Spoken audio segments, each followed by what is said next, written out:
One smart analysis of the most important news in your inbox every weekday, along with other global reads, interesting ideas and opinions to know. Sign up for the Today's Worldview newsletter. In the Middle East right now, all eyes are on Riyadh. The Saudi capital was the site of a series of events over the weekend that dramatized the ruthless ambition of the kingdom's new leadership. First, Saudi officials reported they had intercepted and destroyed a ballistic missile northeast of Riyadh fired by Houthi rebels in Yemen, where a Saudi intervention has turned into a protracted, ruinous war, and now a full blockade of Yemen, announced late Sunday. Second, Lebanese Prime Minister Saad Hariri announced his resignation while on a visit to Saudi Arabia, a move that surprised many analysts and plunged his country into yet another political crisis.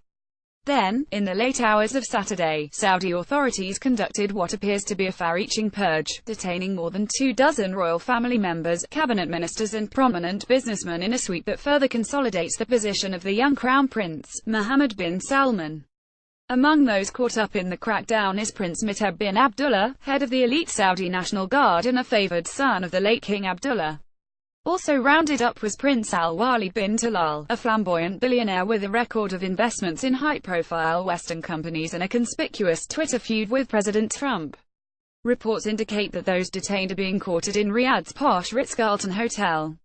As my colleague Kareem Fahim wrote, the detentions come at a time of unprecedented political, social and economic upheaval in Saudi Arabia, with the kingdom pursuing dramatic measures to loosen up its economy and attract foreign investment as it seeks to move beyond its dependence on oil. The effort requires cleaning up endemic graft in a country where a burgeoning young population increasingly feels shut out from the lavish realm of wealth and power inhabited by the vast royal family and its allies. Saudi Arabia is an executive monarchy without a written constitution or independent government institutions like a parliament or courts, so accusations of corruption are difficult to evaluate, wrote David Kirkpatrick of The New York Times. The boundaries between the public funds and the wealth of the royal family are murky at best, and corruption, as other countries would describe it, is believed to be widespread. On Saturday morning, the official Saudi news agency carried a statement from King Salman announcing the formation of a commission to monitor and investigate corruption, what the official communiqué deemed the exploitation by some of the weak souls who have put their own interests above the public interest. The committee is chaired by the Crown Prince, who many believe is on the precipice of taking power from his ailing father. The arrests have likely been in the works for more than a year.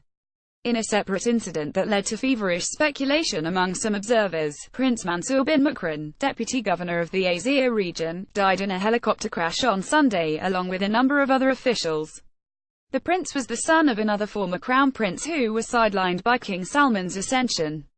Some analysts see the crackdown as a clear message both to the country's rich and powerful and to a wider population yearning for greater reform. Cynics are calling this a power play, but it's actually a message to the people that an era of elite indulgence is coming to an end, said Ali Shihabi, the executive director of the Arabia Foundation, a Washington-based think tank with close ties to the kingdom, in a series of tweets. This is also a move that will have a wide resonance with the masses since elite indulgence has been a sore issue for decades. But others argue that this is part of the Crown Prince's rush to secure his base of power. Knowledgeable observers of Saudi internal politics point to the many arrests of prominent clerics and intellectuals this summer as a sign of tensions inside the kingdom, wrote Bruce Riedel of the Brookings Institution. There is no guarantee that if Mohammed bin Salman's father dies or abdicates that the succession will be smooth. The latest round of arrests only reinforces the sense that the succession debate is more difficult than the king and his son want. Andrew Bowen, a visiting scholar at the conservative American Enterprise Institute, invoked the anti-corruption campaign led by Chinese President Xi Jinping as a useful analogy for the Crown Prince's own approach.